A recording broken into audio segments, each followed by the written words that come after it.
Premier is here to service your heating and air system with service calls now reduced to just $29. Offer good during regular business hours right now. Call 478-300-2633. Premier Heating and Air, where financing is available for repairs. Take advantage of Premier's end-of-the-year closeout with up to $2,000 off new heating and AC systems while supplies last. Premier Heating and Air, a locally owned and operated company. Log on to dublin.premierishere.com or call us at 478-300-2633.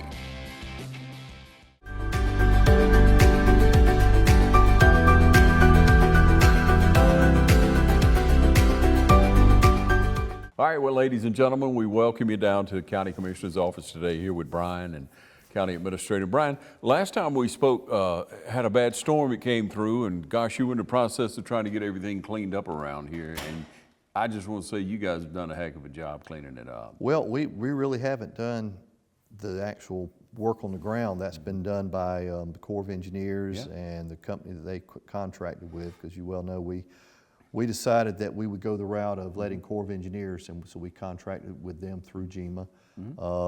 It has kind of drug the process out a little bit, but from a cost standpoint, it's been very beneficial to the county, because they're taking on all the cost of it. We're not having to handle that or front the money up or anything. It's been a good. It had its drawbacks from just maybe dragging it out a little bit, but from a cost standpoint, it's been great. Yeah, and that's what citizens are real concerned about. They want it cleaned up, but they want to keep the cost down. Yeah. We don't want to have to pay more taxes, That's of course. Right. That's right. Yeah, and when I say you all have done such a great job, you've had to meet with them constantly. Oh yeah, Bill Laird and his staff, and Josh McCard. There's been numerous people with the City of Dublin, like I said, that are staying on it, and just having to meet with them, creating maps for them, going back and having punch lists, things of that nature. And let's face it, when you deal with the federal government, there's a lot of guidelines and rules and regulations that not only the contractors have to follow, but that we have to follow. And but it's been a very educational experience as much as it's been a learning. So. Yeah, an education you probably don't want to repeat again. I hope this don't want to put to hope we never have a storm of that magnitude again. Yeah. So. Right now, how do we stand on gathering debris? What percentage would you say we've gotten? So there's the most frequently asked questions are that people don't understand why that. They'll come get at one pile and then leave the next pile and things like that. But the reason for that, which is to answer your question, is debris that is 24 inches in diameter and less is being picked up, and we hope to have that completed in the next 2 to 2.5 weeks. Anything that's 24 inches in diameter or attached to these root balls or things like that, we're still probably 45 days out from having that completed, because that's being dealt with by a completely separate group of contractors. All right. Because you got to have specialized heavy equipment. With the Corps of Engineers, you've got certain environmental stipulations that has to be looked at before they deal with a stump coming out of the dirt. A lot of things like that. So. The normal debris, 24 inches and less, I hope 2.5 weeks, that's going to be gone. The larger debris, root balls, things of that nature, I think we're looking at 45, maybe even 60 days, I don't know. So, but I think I'm shooting for sometime by the end of March having it all completed. That's the hope. Yeah. So, man, that's a lofty goal. I mean, it really is when you look at the magnitude of debris that it was,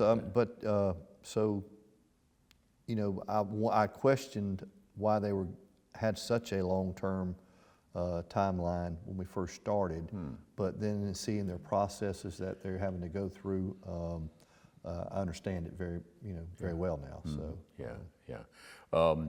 okay, and when we look at Lawrence County and the running of it, but from our county commissioners, from you, Bryan, and you look back at 24, you had some very good accomplishments, some things you're very proud of. Would you share some of those with us? Well, we're always looking at a lot of our capital projects. Those are of course, people get bored hearing about bridges and roads and things like that. But We started a new 911 center, mid-2024. That's something the county's desperately needed. The one we have is over 30 years old, and with all the technological upgrades. We're hoping to be moving into that building. The building itself will be completed hopefully by the end of this month, 1st of March. Getting it up and running will probably be another month and a half down the line, but that started in 2024, and certainly we're very proud of that.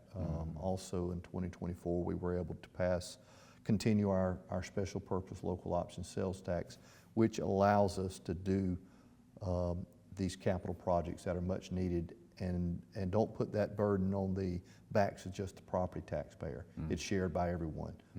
And when I say everyone, everybody running up and down the interstate, stopping in here, everyone coming to Southern Pines Recreation facility, in tournaments and things, or just people in general that don't own property, but when they pay that sales tax, they're paying their share of helping fund these capital projects that are so well needed.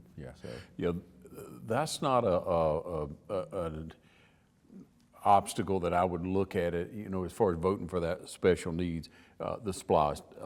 I always see how that's a huge benefit for our community. Some people look at us and other technology, whatever. As you say, the burden is shared, and it keeps keeps property taxes from going up higher. I would say due to our strategic location with the interstate, it's a no-brainer for our community because it's worth probably 4 meals of taxes to just on the county residents. So that, and of course we have to show that every year when we do our 5-year history. It's actually shown on that 5-year history what the millage rate equivalent to that sales tax is that we generate. So you can look back at that, and had we not had that SPLOST, we would be paying almost 4 mills higher in property taxes, where we're at now less than 5. We're at 5 mills and something. We would be much higher than that. But we're blessed in that aspect. So share with me, because I know you keep your finger on it. You know what's going on in other counties around us. How do we stack up? How do we measure against other counties? There's not any county around us that's as low. I mean, their property taxes are double ours. Milledgeville Baldwin County may be the closest to ours, and they're at the 9 mil range, I think, 8.5, 9 mil. And like I said, we're 5.7, I believe, something like that. So we do a great job. The commissioners, they get it. They understand what the people want. The constitutional officers within our community buy into that, and they're to be congratulated also because they have some large departments, and so they're a lot of the reasons we're able to keep the property taxes low, and that's still our intention. So. You can't just move too quickly past infrastructure, because look at what you've done this past year with bridges, with roads, with resurfacing, and I believe you got some money from the governor on we do, and we're in the middle right now of beginning probably the largest resurfacing list of projects that we've ever had. I know in my 24 years we're fixing to resurface about a little over 60 miles of roads in Lawrence County that'll be resurfaced. And when you put that up against what we've done in the last 2 years, we're really pulling ourselves out of a hole. So all these potholes people talk about and stuff like that, they're getting better and better and better, and I feel like we'll really be in good shape after having this year's done, and we want to keep on following that up. But it's a whole lot easier to maintain and keep potholes patched when you got a lot less of them. So you came in 2000. 2001. Wow. It's been a good 24 years for our county, I believe, and I know you're very modest on things, Bryan, but really, I mean, what a good job you've done. Thank you. You handle the resources you're responsible for very diligently. You communicate so well with commissioners who are on there now, and I've heard it from commissioners who aren't on there, aren't on there anymore. You communicate well with them. Well, I've been blessed. I've got a great board, and they not just the board that's currently in place, but the past boards. They get what's important. I think some of the biggest things we focused on is infrastructure and public safety. And when I say public safety, I'm not just talking about law enforcement. We always try to help law enforcement, but in the past and in the future, we will continue to improve on our public safety response with EMS, and then probably the greatest program that I've ever had the privilege of being a part of is our fire medical first responders. When we went, 12 years ago, we brought on and started hiring cross-trained firefighters that are also paramedics and advanced EMTs that are separate from our EMS service, but these guys are spread way out in the county and are always the first person on the scene when someone's needed, and they're doing all the leg work, the life-saving care and sustaining until that ambulance can get there and then pack up. And so we just took our level of care up not just one notch, but 10 or 12 notches, and that has been such a good program for us. Yeah, you've seen the fruit from that. Definitely. I can't tell you, there's not a month that goes by that someone don't call and say, man, thank y'all for the good job y'all done with the fire medics and with the EMS, and having that, having them being Johnny on the spot. When you deal with such a big county as Lawrence County is, you can't do snatch and grabs and just try to get them to the hospital. You got to be treating them and taking care of them and sustaining them until you get them to the hospital, because we may be 25, 30 minutes away. Yeah. So those our fire medics and our EMTs they do a great job. Yeah. How rewarding is that part of it? It's great. I mean, when you hear people tell you, you can, sometimes I'll be talking to the 911 operators or anything else, and the ambulance may be 10 minutes out, but that fire medic may be there in 3 or 4 minutes, and you can just hear on the phone, on the calls with the person that's calling in, Sure. the level of concern, they're just having someone there, Right. someone with some medical knowledge, and like I said, we have people that are paramedics and advanced EMTs in those positions, so they can do everything the people on the ambulance can do, and they have the same equipment. And if they needed to, they could transport someone if they had to. Yeah. That's not something we ever have, we hope we don't have to get into, but you can just tell the 911 caller, you can just hear the anxiety kind of going out of them when that person gets there. Right, So, right. and I'd be the same way. Sure.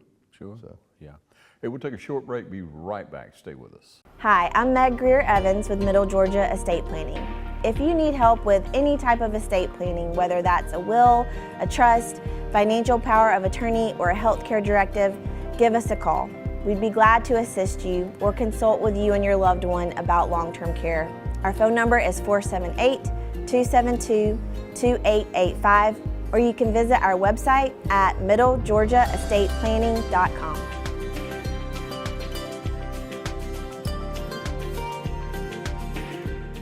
Hi, I'm Perry Williamson, and we've been baking here at Williamson's Bakery since 1927. In 1965, my grandfather, Merle Williamson, hung our name on this bakery. Ever since then, people have been stopping in for the Williamson's tradition. We invite you to do the same here at 1634 Veterans Boulevard, or catch us on Facebook, or just come get you some.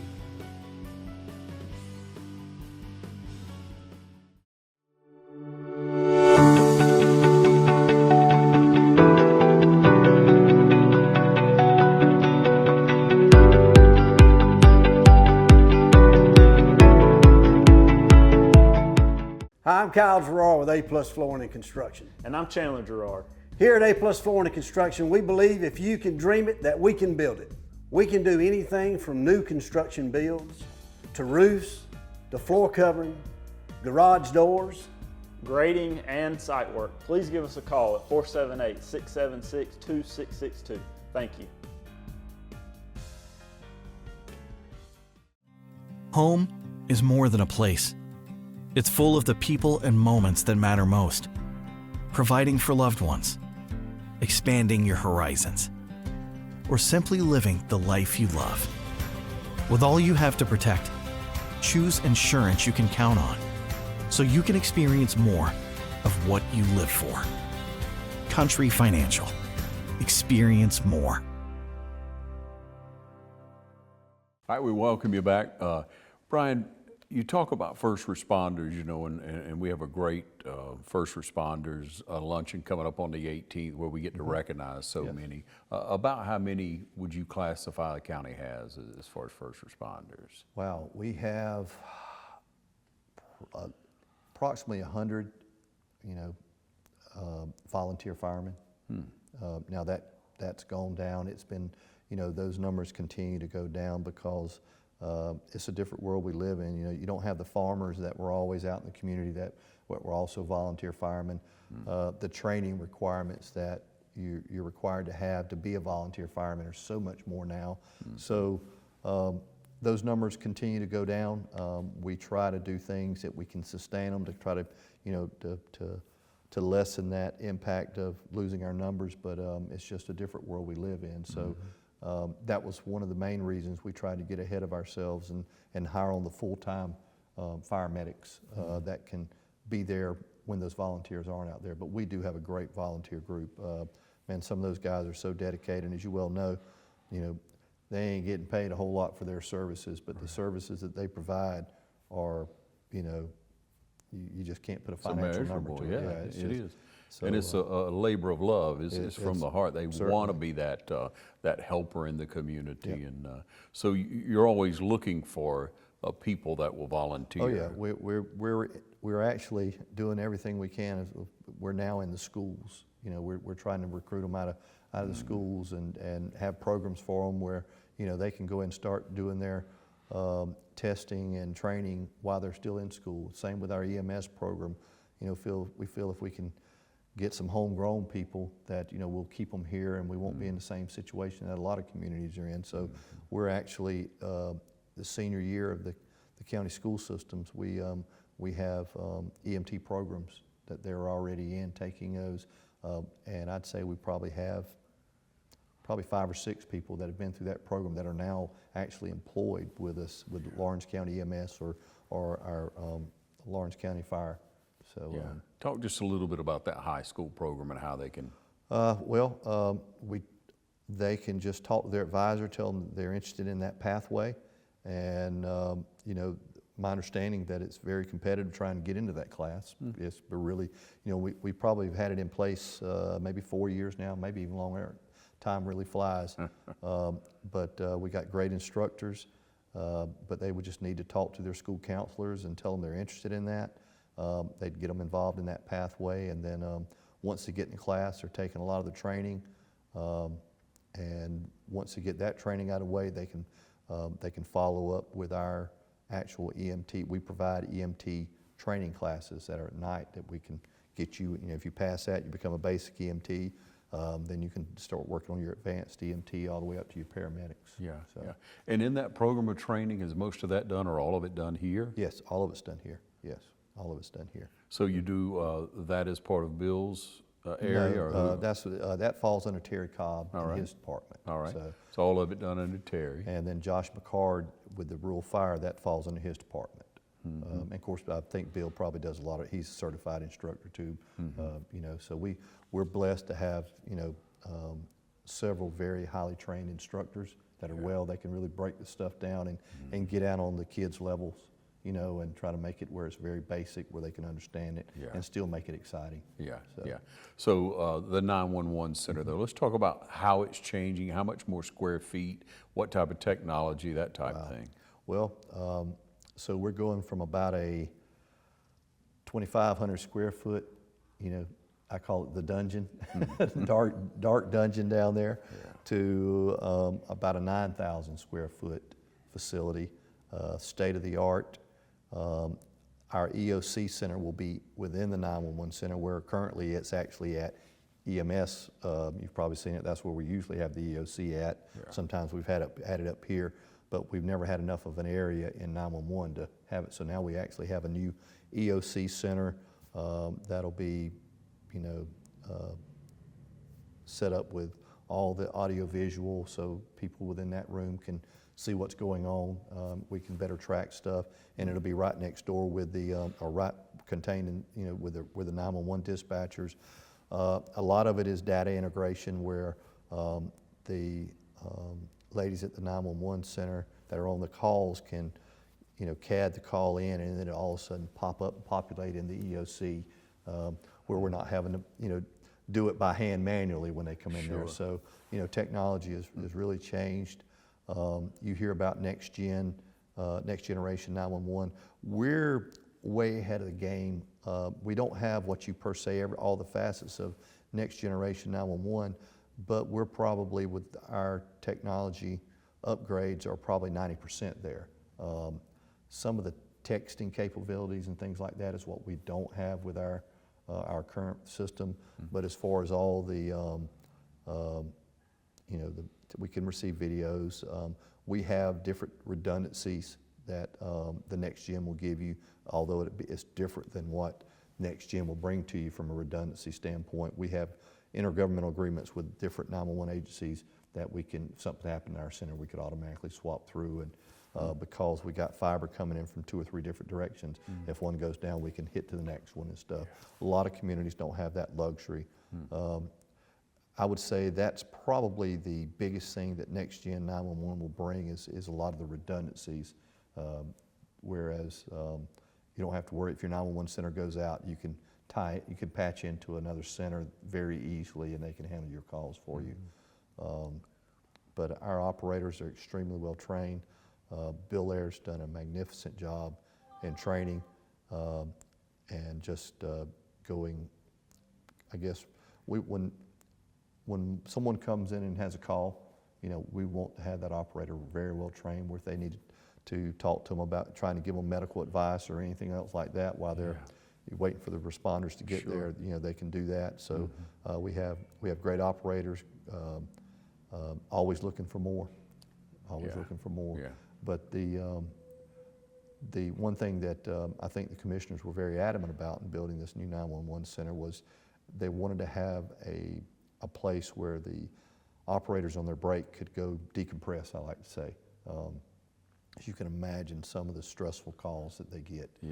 Anytime you're dealing with calls involving children or babies or other horrendous, incidents that have happened, it can really weigh on them. You have to be a special person to be able to do that job down there. For sure. So we've kind of created a space just for them to kind of bring them back to their happy places, I like to call it. So, and I think that's important. We lose more 911 operators who just burn out because they just dealing with the mental toll of dealing with some of the calls they get day in and day out. So we're hoping we can maybe improve that a little bit. Yeah, hats off to those people. I'm telling you, I couldn't do it. I mean, if I had to sit there and listen to some of the calls that comes in, it's emotional for them. Yeah. And when we look at that building, we look at all the technology, everything that's going into it. I know some of it at least paid by the SPLOST, by the 1 cent tax, right? All of it is. All of it is.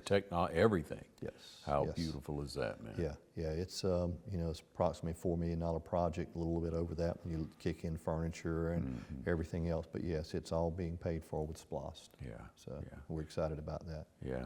Hey, we'll take another short break. We'll be right back. Stay with us. Hi, I'm Michael Wheelis, and I'm here to introduce you to our Dublin Piggly Wiggly app, your ultimate shopping companion. No more clipping paper coupons or missing out on deals. Our app is packed with in-store and manufacturing coupons, giving you instant savings on your favorite brands.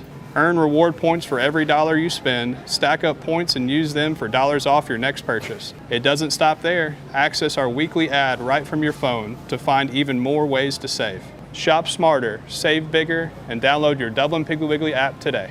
Hi, I'm Tom Dominy. Here at Dublin Wind Nelson, we pride ourselves on providing the industry's highest quality products at the most competitive pricing. We are a full-service wholesaler specializing in plumbing, irrigation, and industrial products. With a staff that collectively offers more than 50 years of expertise, our team knows your industry, and we can answer your questions and help you get the parts and equipment you need. From mowing to Renee, we carry the plumbing, irrigation, and industrial products you need from the brands you trust. We also carry a great lineup of Milwaukee tools. At Dublin Wind Nelson, our goal is the long-term success of your business. We achieve that goal with a simple commitment, doing things right, one customer at a time. If you have a question, or if you're looking for a hard-to-find part, give us a call. Our experts are ready to help. Order online, give us a call, or come by at 507 Airport Road in Dublin. We're committed to building long-term relationships with our customers by earning your business every day.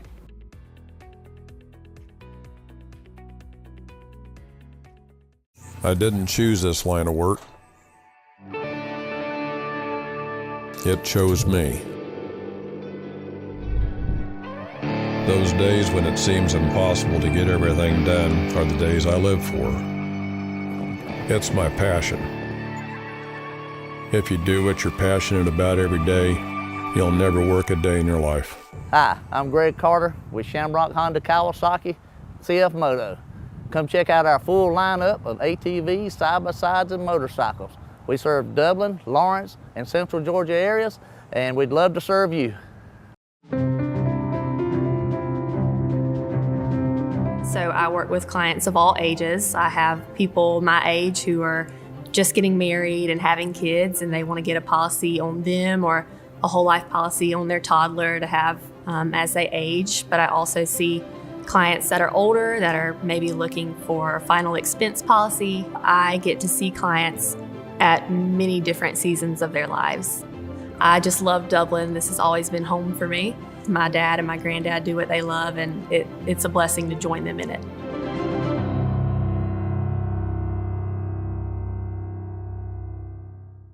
All right, we welcome you back. You have a lot of plans for 2025, have some new things on the agenda. One of the things, I guess it was talked about just recently, was the federal building over here. Yeah, tell me about that and where you stood on that. Well, I think the board looked at it. We got some information up front, and then we started doing a lot of due diligence, and then we said, well, you know what? Maybe we should wait a little bit before we make some decisions on that, because as you know, there are a lot of federal processes that come into play. One thing we didn't want to do was to take on any undue burdensome costs no sooner than we had to if we did end up taking on the building. I don't think the board ever wants there to be a derelict building right there next to our courthouse or right in our downtown. But at the same time, until it gets down to where we have to take it over, we don't want to take it over any sooner. It's very hard to get information out of the federal government exactly what may be in the building, it's just so many moving parts. Yeah. So we kind of hit the pause button, wait and see, and kind of see how things work, how the process works, and what may happen to the building. There were a lot of concerns with the condition of the building, where would those dollars come from that would bring that building up to standards that we need to house people in, things of that nature.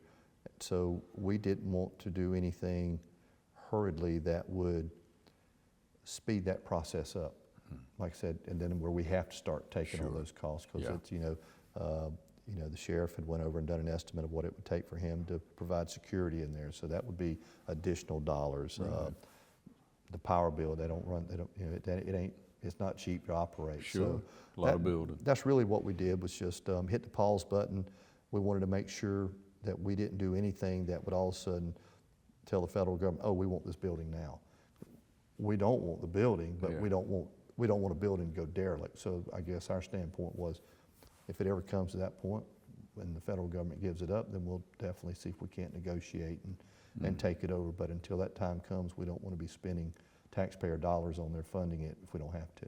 Yeah, and just the upkeep of the Lawrence County Courthouse, that's improved greatly, but it costs. Yes, it costs, as you well know. We just finished up the window project. Actually, we're still, it ain't 100, I'd say it's 98% complete. I think and redid the landscaping out there, and I think it makes the building look amazing now, a lot better than it really turned out better than I'd expected. But nothing's cheap anymore. I mean, it just really is extremely expensive, and I think that's one good thing that the boards, this board as well as the past boards, they've always tried to have the taxpayer dollars in mind before they go jumping off spending something. Sure. So, yeah. Makes my life easier. Yeah, I'm sure. Yeah. It's a battle that you don't want to have to fight on that. But Bryan, you look at some of the talk around, and people wonder about the senior center that's being discussed a little bit. Tell me about that, please, sir. Well, you know, we have a senior center currently. It's located off Nathaniel Drive. The ladies down there do a wonderful job. You know, I say our prize program with the senior center is the Meals on Wheels program.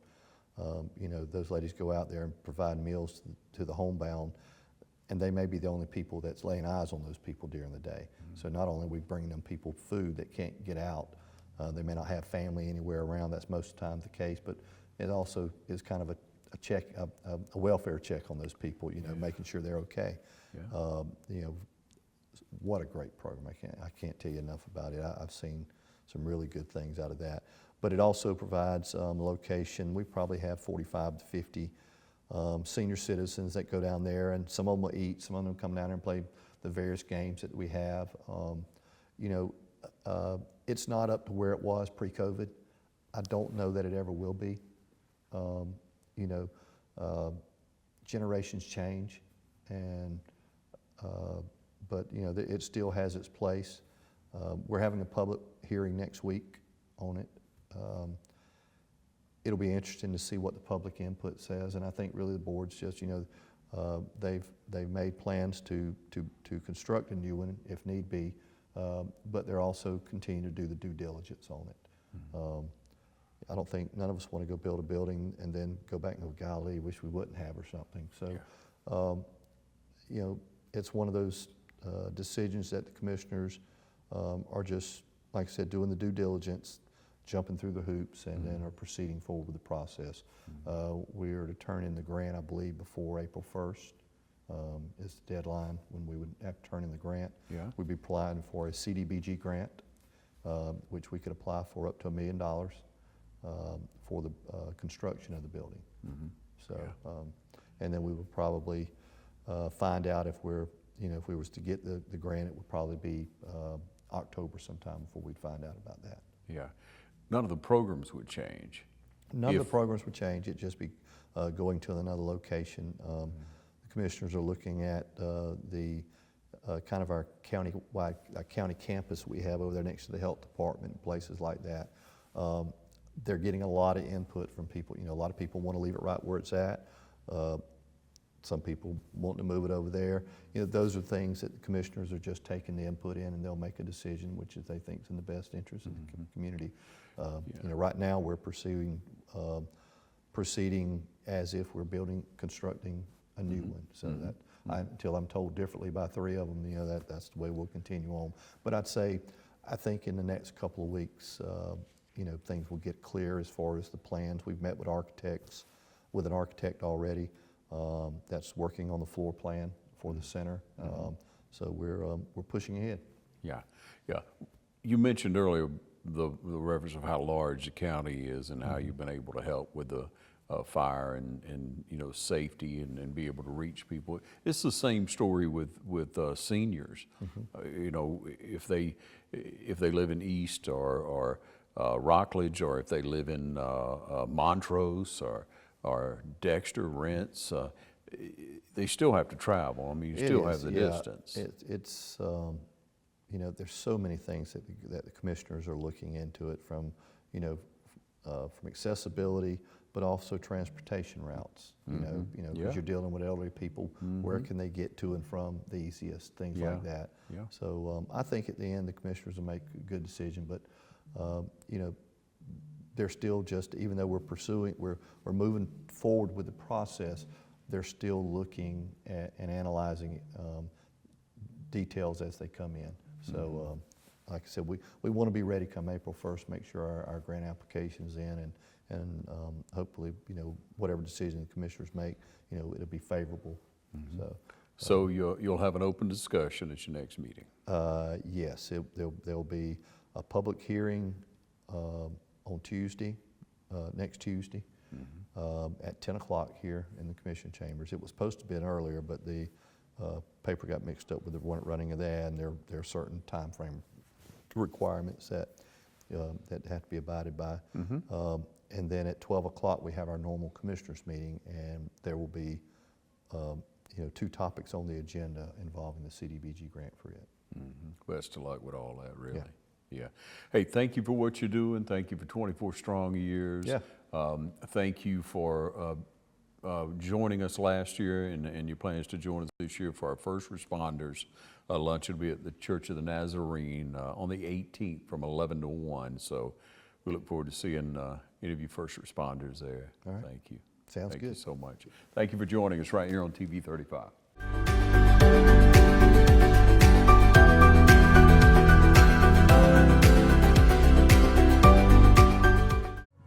Lovett Insurance, built on family values that stand the test of time.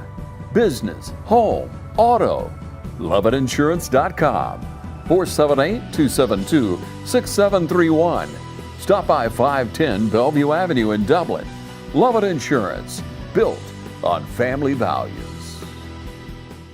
It's never a bad time to get what you need at Roach Farm and Garden. Stop worrying about food shortages. Roach Farm and Garden has every type of seed and fertilizer to ensure you have the best garden available. We even have a few seed potatoes left. Don't wait, come see us today. Is hunting season ever really over? Nope. Keep those feeders going with Antler Extreme 4S 80M feed. We also carry salt and mineral blocks.